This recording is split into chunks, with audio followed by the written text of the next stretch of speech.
conductive wire, and you were so electric. I had no say when you came so near and just passed right through me. Hey everyone, welcome to Geekdom is Back. Today I am joined by Vita Ayala, and we are talking all about their comic, The Wilds, which came out on Black Mask. Vita, how are you doing today? I'm doing all right. Doing my best. As we all are. Yes, God. It's all we can do is our best. Yeah, so I want to dive in by talking about how this project came to fruition on Black Mask. I admittedly am not super familiar with every comic book publisher. I kind of know the big two and Image, and that's sort of more in my wheelhouse for now, but I've been looking to expand what I've been reading. So when I saw this was on Black Mask, I was like checking out their website. So is this also creator-owned like Image is? Yes, this is a creator-owned comic. Black Mask is a small indie publisher that does creator-owned work or puts out creator-owned comics. A lot of names that have become more household names because of their work through the big two or Image or some of the middle tier publishers have published through Black Mask. So like Teenie Howard and Matt Rosenberg and Tyler Boss. And, you know, there's a lot. Mags also published and publishes, I guess, continues to publish with Black Mask. It's really small. The staff is like 2 people. Teeny tiny publisher. I think sometimes that's better in a sense, though, because you know you're getting their full attention when it comes to your project, for the most part anyway. Obviously, they have multiple projects going on at once, but it's not something where you can sort of get lost in who works in what department and who works for what titles. You know, like with Marvel, I know there's like an X-Men editor and then there's an Avengers editor or something, and it just seems to get crazy. Yeah, the thing about Black Mask is it's small, and also all of the creators are very involved with the company. So when there were conventions back in the olden days, you know, like creators would often help run the booth and, you know, help set up, break down a lot. It's basically a very DIY company where it's like, you want a book? Cool, we'll put it out. You got to do all the stuff for it. It's like, yeah. All right, cool. So it's both. It's very freeing because there was very little interference in terms of the content, but also it was like a crash course in how to make comics because each team was responsible for their own book. I guess it's very much like the Image model, but we did have direct access to the publisher. Yeah, and I imagine where Black Mask comes in is they help with distributing your book, absolutely. And that's super important. You want it in as many comic book stores as possible, and you want it in even bookstores. I think I bought mine actually from Bookshop, and I was like, oh, they have comics here. I am going to do that.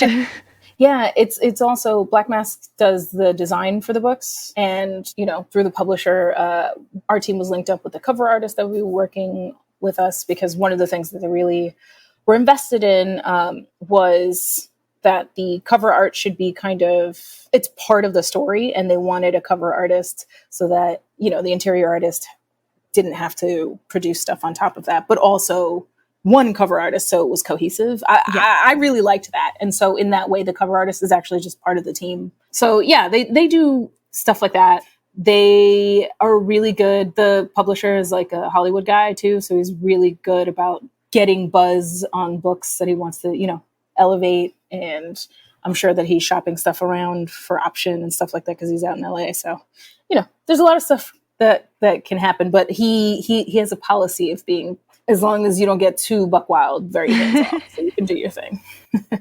Yeah, thank you for going over that. I think it's just important to sort of get a look at how comics actually come out depending on the publisher, because a lot of people are just fans on sort of this level where they don't really pay attention to what's going on the business end. And I think it's a lot.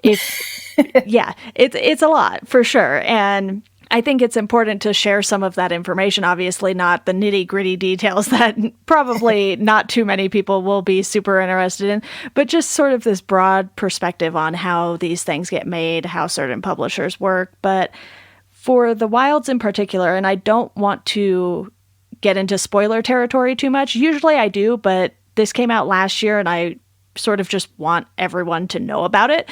So for The Wilds, you worked closely with Emily Pearson on this. How did that relationship come about? Through Twitter, actually. Emily and I still have not met, which is a real shame. We were going to meet at the second, like Emerald City or whatever this year, and it just never happened. But I was going through Twitter and I saw Emily's Overwatch fan art, and I was like, this artist is incredible. And so I reached out and I was like, hey, I really like your stuff. And we started talking, and I was like, do you want to work together? Not knowing that Emily was like 19, 20, like a full baby. I found that out later. I was like, the youth are truly a gift. I still can't draw, but even if I could, being 19, 20 and being able to do that kind of stuff is incredible. But yeah, we started talking, and we wanted to work together. And I had a couple of kind of raw ideas. The core idea I had been working on for a long time, since college, but it was very different before Emily kind of got involved. And then, we were having conversations, and she was like, well, I'm kind of into this idea, because I gave her a couple to choose from, I believe. And I was like, cool, what do you want to draw? Because in my mind, I was like, you're going to be drawing this for a while, so you should like it. You shouldn't hate going to work. She was like, well, I really like cute girls, nature, and mutations, like mutants. And I was like, okay. Because my original idea had one of those, and that was the cute girls. So I kind of, through more and more conversations, we kind of came up with this idea for what the slight spoiler, I guess, if you haven't seen the cover, what the zombies look like in this world. It's a post-apocalyptic zombie story in which the zombies are beautiful instead of grotesque. And I found out that her mom is a horticulturalist, and I was like, oh, so you know plants, great. And so like that's kind of where it kind of took off. Yeah, it was history after that. Yeah, I love that the zombies aren't necessarily creepy looking undead people. You have the flowers coming out of them, and I was like, ooh, this is a very interesting choice, because you almost want to keep looking at them, but at the same time you need them to go away. Yeah, we wanted them to be as beautiful as that kind of monster can be. For me, part of that was thinking about them as plants, and just plants are beautiful. They're beautiful and colorful. Even the poisonous ones. I wanted to invoke that kind of idea of nature being beautiful but deadly. And also kind of more thematically kind of talk about how sometimes the most beautiful things are dangerous. So that's kind of where we were coming at it from. And Emily, I was like, I was trying to figure out a way to justify why it looks the way it does, because I'm that kind of person. I like to figure out like in-universe logic. It doesn't have to be real world logic. It just has to be consistent. And I was like, oh, it's like they get this disease or this bacteria or something that changes their bodies and makes them super fertile for plants. And so just plant stuff that blows into that would blow into someone's face and you'd wipe it away and you'd be fine, takes root. And so that's why like it's coming out of like their eyes and their ears and their nose and mouth. That's why like if they have plants coming out, it's usually from a wound. It's because the seeds blew into, wherever it was and took root there. Yeah, I have to admit it was a little bizarre reading this in the current state of everything going on with the pandemic, because while this isn't necessarily rooted in the same kind of backstory, you had this sort of plague that hit, if I'm not mistaken, and you have these groups of people who are just trying to survive. And I think the fact that you have a couple central locations really helps give you a sense of how isolated people are, even though they might leave the compound and go to the medical center. You get a sense that there's kind of nothing in between except for these zombies. And I know I said I didn't want to get into spoilers, but I think broadly speaking, you have this idea that plays really well a lot of the time. You and I were talking about Stephen King stuff before we hit record here, and it kind of reminded me of The Stand in a sense, because you have these two central locations in that story, and there's a journey to get to them and to get in between from one to the other.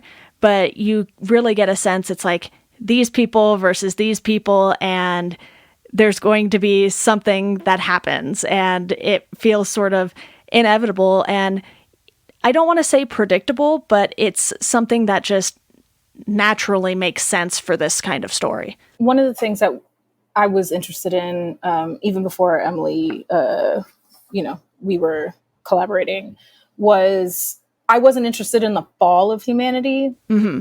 I wasn't interested in kind of how we figure out our shit. Like, I feel like that's been done multiple times and been done much better than I could do. You know, I was writing this in 2017 and it started coming out in 2018 in singles. And so I was like, The Walking Dead exists. That's not the story I want to tell. Yeah. But what interested me was like, what would it be 10 years down the line when we've kind of stabilized is maybe not the best word, but stabilized enough where we weren't concerned with moment to moment survival. What does it look like when the world has completely changed, but humanity has kind of found a new equilibrium? And I think that, part of that was, well, we have a tendency to try to go back to the center of what we knew before, right? Mm-hmm. And so what does that look like when you have all of these spaces that are kind of untenable? Well, I was rereading, because it's one of my favorite comics, Mouse Guard at the time, and I was thinking about like those open spaces and that kind of stuff, and I was playing Last of Us and all that kind of stuff, and I was like, what do we look like? Well, we look the same way. We look exactly the same, and I wanted to talk about that in that world. I mean, really, it's thematically really about the exploitation of people of color, especially Black people, especially Black women, and I just thought that like having this extreme post-apocalyptic situation would heighten all of the drama in a way that would make it drive the point home a little more. And we don't need to see the plague actually happen in order to understand just how far things have fallen, in a sense. And even though a lot of these issues that you touch on would have been issues before the plague, they're even more amplified now that you're working within a smaller population and that these people are constantly so close together all of the time, because it's not like this compound is the span of an entire city or county or something. They're all within close quarters, and you really get a sense that through the diversity of your characters, you understand what each one is going through. And I really love that, because for me, there are plenty of comics with white people in them, and I have read many of them, as I'm sure any comic book fan has, but to get a story like this, it's just so refreshing to get these different perspectives in this format that I love.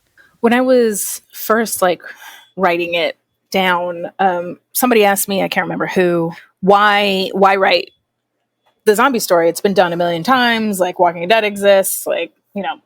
All of the Romero stuff exists. There's, Resident Evil, all this stuff exists.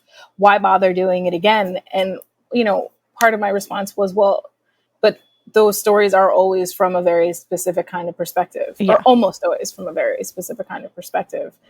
And it hasn't really been done to death in terms of brown people talking about what it would be like.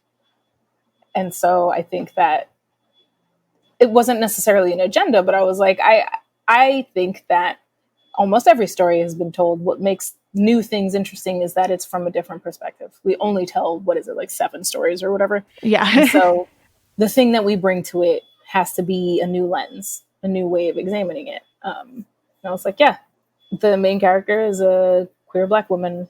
Have we seen this before in zombie stuff? Main character? I don't think so. Not to my knowledge. If we have, then I've missed it, and that's on me. But also, I don't think so. And I think that does change things in a very significant way, or at least I tried to show that anyway. Well, I think you did a wonderful job at doing that, because I was blown away by the art, the characters, just the whole thing and how it came together, because I went into it knowing absolutely nothing about the comic. I was just like, this art on the cover. It looks great. I've heard of, these creators. I'm going to read it. And it just all falls into place. You have tension between your main character and so many other characters at the same time. You have this sort of push and pull because she has her girlfriend, and then you have the mechanic who is also infatuated with her. So there's this whole thing going on where these characters are very human. They have the same fallacies that humans do. They have the same problems that all humans do. And even though zombies aren't a thing in reality, thankfully, knock on wood. Oof. The way 2020 is going. Yeah, hopefully I didn't jinx us there. But you created this world in fiction that still feels very real from the characters' perspectives. Thank you. That was what we were going for. Emily and I would have these conversations about what we wanted to do. And it wasn't, one of the strengths of doing creator-owned stuff is that your collaborators, your co-creators are truly co-creators, right? Like it's just all jumbled up. I can't draw, so that part is all Emily. But like the story stuff is all kind of are going back and forth with each other. And we would talk about certain things, and then I'd go and I'd meditate on it while I was trying to write. And that was, to me, one of the most important things, was to make this feel as real as possible, not in terms of like adhering to the rules of the universe we actually live in, but consistent. I wanted it to be consistent internally, and because that gives all the reactions to things that the characters have much more believability. And so that was something that like I had at the forefront of my mind, and I know that Emily did as well. And then Marissa did as well, our colorist. Yeah, it feels like it was very important for you to have the input of other people who were working on this for the story. It says that the story was by you and Emily, which doesn't always happen. Usually it's like writer, artist, they have their separate roles. But for you, was it crucial to have that input from the artist you're working with? Yeah. This isn't, like I said, this is a creator-owned book. So none of it, like Emily wasn't working for hire. Like, yeah. She and I created this together. And so even though I had the original kind of core idea and a bunch of the characters and stuff, it couldn't have been what it is without Emily. I don't know what the zombies would have looked like if she hadn't been part of the project and if someone else had been my co-creator. I don't know. She's super into the landscape as well, like just nature in general. And so she did a lot of really cool work with that. And I don't know what the book would be like without that. She also had a lot to say about the characters and about things that she wanted to see. And that changed how I was writing as well, as it should. But yeah, like she'd make a comment and I'd be like, oh, I didn't even, all right, well, if that, then I have to do this and change this and do this. Oh, okay. And like, it completely changed, parts of the book. I remember I was writing, I can't remember what issue it was, but she was like, we haven't seen Heather in a while. And I was like, oh, you're right. Oh no. And I didn't want to do the classic, like, this is a story to save my girlfriend. Because I was like, well, no, Heather's a whole important character. And so that changed how I wrote the next parts with Heather. And I gave her a lot more confrontational action than I was going to because of that. And I was like, oh, this makes it way better. Like, this is like, there were things that I fell into the trap of not being comfortable, but of just being like, well, this is how it's done. And so Emily was crucial to not letting me do that, as was our editor, Danny Lore. So I had a lot of help. It sounds like that Emily really helped sort of edit things along the way as she was preparing to draw the issues and things like that. So did that significantly change your personal work process for how you write comics? Yeah, I mean, I think every project is a learning experience, and that it was such a joy to be able to work so closely with my collaborator that I feel like I'm very spoiled because now I want to do that. And it also taught me, like, I'd already been leaning towards a slightly looser style of scripting, but it really underscored to me that I had to leave as much room for the artist to do their thing as they were comfortable with. I don't want to give so little that they have to do a lot of extra work, but, you know, it helped me find more of a balance of giving information, but leaving interpretation up to the artist, right? Because they have to translate the nonsense that I write into something that people will see. Yeah, it's amazing when some creators will, you know, put the scripts in the back of the trades and stuff like that. And I read through them and I'm like, how did this come out of this? You know? I love that. You just get a sense that these creators have such a great working relationship that not as many words are needed to tell an artist the gist of the story and still give them that creativity to take it in a direction that they might think is a better fit for certain things. And it's something that I just find so fascinating. And I love talking to people about their process because nobody's process is exactly the same.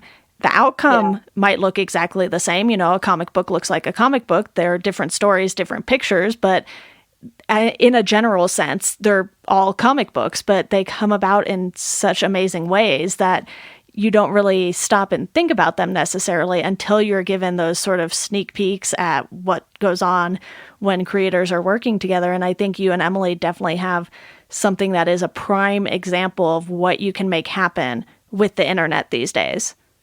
And to be fair too, I think that, like, at first she was a little nervous to break out of the stuff that I have on the page, like the number of panels or like that kind of stuff. And I think she got much more comfortable as it went on. And I think it shows. I think that the first issue was beautiful, but I think you can really see her being like, I'm going to try some new stuff. I'm going to do this as the book goes on. And it's delightful for me to see because I'm just like, yes, my word is not law in any way, shape, or form. No writer's word should be the end all be all. This is a team sport. Yeah, and what's fun towards the end of your book here with the first volume of The Wilds is that you have the best runs and you have different artists coming in and telling these quick little stories. You know, they're only a few pages, but it's something that you can just sort of wrap up with and get to know these characters a little more in depth based on how they tell stories. Yeah, and in the single issues, actually each issue had its own best run. So it was broken up over the 5. And so the idea was when you get to the end, you read the last best run, it loops you back to the first issue because you have a small flashback in the first issue of what happened, like sense. A moment there. I'm really big into like rereadability. And so I was like, oh, this might be fun. And originally, actually, Emily was going to do them. And then she finished the first one. She was like, there's so many pages and this is supposed to be a monthly book. I cannot do this. Can I suggest some artists to come in? And I was like, oh, that's a great idea. Actually, let's just do, we decided like each story would have a different artist to fit that, the art style would fit the character that it was about. So that was, again, that was Emily's just being kind of a low-key genius there. And it was fun. It was also an excuse to either work with friends, because I'm friends with all of those people, but I was friends with a couple. And then also just to like, it's hard to get, it's hard to be published. Right. And like, even though some of the people there were already published, like having more publishing credits under your name is always like a good thing. So I was like, oh, I can, I'll make sure that, they have this that they can put in their portfolio or whatever. And you put all of their names on the front cover of the trade, which is amazing because half the time I just see writer artist, that's it. And I'm just like, I don't really know who all of the colorists are and the letterers. And I was like, I know who Jordi Belair is because how can you not? But it's one of those things where I've been actively trying to pay more attention to credits on things, whether it's TV, movies, comics, and just really get a sense for which creators are creating the things that I want to see, because sometimes I'll watch a movie and I'll be like, I really like this. And then I go look at the director's previous work or something, and I'm like, oh, they did all of these things too. That makes sense as to why I like this so much. And I've noticed the same with many comic book creators, just because I'm finally, getting it in my head that I should pay attention to these things. So it's great that you did that for all of the creators, and even, like you said, Danny, who edited, their last names on here as well. And it's just one of those things where sometimes names would always feel like they were tucked away in the pages of the comics. And I'm like, okay, there's a lot of names on the front of this. I don't know why, but I'm very intrigued. I also get kind of bummed out when sometimes there's only like a name on a cover. You know what I mean? Mm-hmm. Like, and it bums me out, because everyone that worked on the book worked really hard, even if they had, they had a 4-page story or they had a single issue or whatever. We had a colorist come in for the 4th issue just because of time. Yeah. Stella Dia, and they're an amazing colorist. But I was like, you all worked on this book. Like, you should be on the cover. That's just how it is.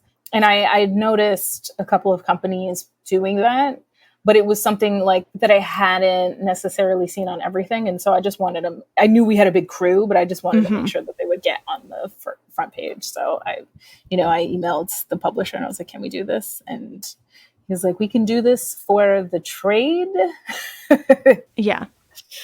And we'll do our best to make sure that it's on the trade. The biggest bummer to me is that we couldn't fit everyone on the spine, but at least we got the team, the people that worked for the longest time on it on the side, which is great. Yeah. And obviously with the spine, much more limited space. You can only fit so much there between publisher, book title, creator titles, the little publisher logo, the number for what volume it is. There's a lot that goes into the spine, surprisingly, for comics. But I love that you did that. And it just goes to show how many creators can go into one comic and give you something that you enjoy. And sure, you can do it with fewer creators too. Obviously, like you mentioned, due to time and things like that, it's much harder. But you get a sense that a lot of love and care went into this book. And I think with creator-owned titles, I don't want to say that Marvel and DC don't do the same, but I think you can feel it a little more when you're reading these characters that people have actually created. Because with Marvel and DC, so few people get to actually create characters, to where you're like, okay, if you read the creator's work on their specific character, you can see it, but at the same time, they still don't own it entirely. It's like they have that credit, but it's not entirely theirs. Yeah, it's, I do both creator-owned and licensed work, and I am very committed to everything that I do, but there is something to be said about when you've created something from the ground up. you can feel the weight of not just the work, but the hopes and expectations, I think, that you put on something like this. And to be fair, I feel like because creator-owned books don't have as much of a resource pool in terms of marketing and all this other stuff, I think, indie creators tend to know that they have to put their whole effort into everything involving the book. Not that people that do licensed work don't commit. That's not what I'm saying. But what I'm saying is we didn't have a marketing team. We didn't have, publicity. We didn't have that kind of stuff. And so every single step we tried to give it its best chance, because we knew that it wouldn't get, we're very proud of this book, but it's never going to be, X-Men. It's never going to sell like that. But as long as we did our absolute best job, then we knew that we had something that even if someone found it 2 years from now, hopefully they would see how much work we put into it. Yeah. Do you find working on licensed things, like when you did Morbius for Marvel, does that help you at least get your name out there, make people more aware of you, and then hopefully they're more inclined to buy those creator-owned titles? Because I know for me, because I have read a lot more of Marvel and DC, I'll see these creators pop up, like Tom King, for instance. I saw his name pop up for whatever it was he was working on for DC at the time. And then I found something like The Sheriff of Babylon and the other things he had worked on outside of DC. And I think if someone is as big of a comic book fan as I am, that's pretty probable that they're going to find creators they enjoy and then dive into all of their work.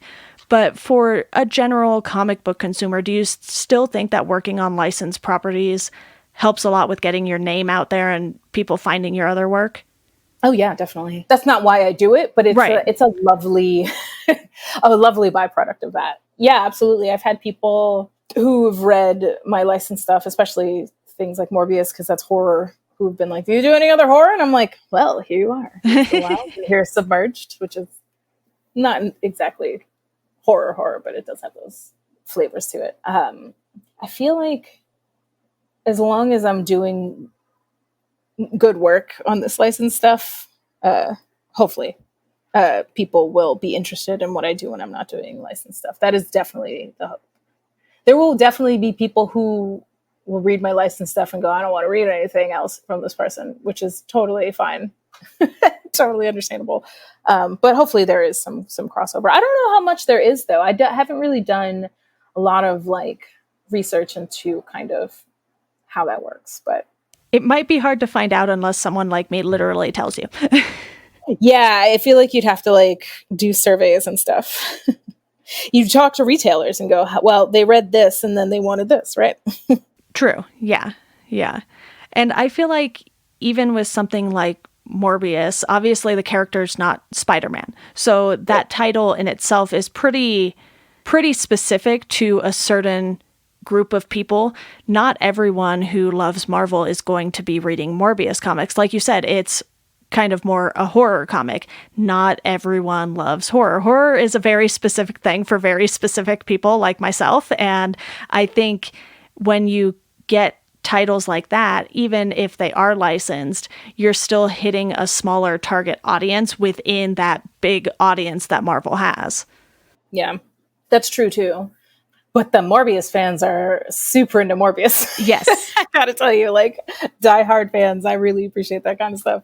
Yeah, I feel like with licensed stuff, my goal is to tell the best stories that I can that could only be told with those characters. And I feel like if I'm being true to that goal, then maybe people will be interested in what I do when I create the characters whole cloth. Well, you have vampires and zombies under your belt, so are there more sort of horror kind of creatures in the works in your future? If I can, absolutely. If I could write more vampire stuff, I would do that too. I'm a big horror fan in general. I love monsters. I love like the classic Universal stuff and also folklore and that kind of stuff. So, given the chance, I will happily do so. I do have plans to possibly do some werewolf stuff, hopefully, in the future. I'm a very big fan of werewolves. Not as much as Danny Lore, but pretty close. But yeah, I love monster stuff. If I was given the choice to do so, I would write about monsters all the time. Yeah, so one final question on The Wilds. It was 5 issues, and then you had those best run stories at the end that basically make up another issue on their own. But is this something that's still ongoing? Is it just going to be this one volume? Do you have future plans for the comic still? If we can put out another volume, Emily and I will absolutely do that. One of the things that's a little hard with creator-owned stuff in general, and I'm sure you know that, if you get page rates at all, it's not going to be the same as working licensed stuff. And that makes sense because, companies like Black Mask are smaller companies. And so to make sure that we can afford to do the book, we have to take time off from the book, unfortunately. Right. But yeah, the two of us, we've got stuff planned through another, I don't know, 19, 20 issues. Okay. And that's just stuff we already have planned. That's amazing. Good to know. Well, Vita, is there anything else you want to discuss about the Wilds before we wrap up here? I mean, I guess I hope that people find it when they need it, right? Like this is a more kind of, or a less subtle book in terms of the kind of books that I write. You know, it is about exploitation very clearly. It is about injustice. It is about what we do to each other. And I think that sometimes you just have to, like, you need to read that kind of thing. I know I do. I know I go out and read things that kind of scratch that itch. And so I just hope that if you're looking for that kind of book, but through the lens of zombies and also cute queer women, then you find this book. Yeah, I felt like this was the perfect time to read it too. And I didn't plan it that way. It's just how it happened. And I think if anyone is still listening to this, you know, we've touched on some minor spoilers, I would say, but there's still so much going on in this comic that we didn't discuss in detail because I want everyone to go out and buy this, read it. Hopefully you love it as much as I did. Thank you. And Vita, thank you so much for coming on to talk about the Wilds. It's been a blast, even though, you know, the ice cream man had to get a few words in there. Thank you for having me. This is really wonderful. I really appreciate, you know, all the support that you've showed me and my co-creators, not just on this book, but just in general.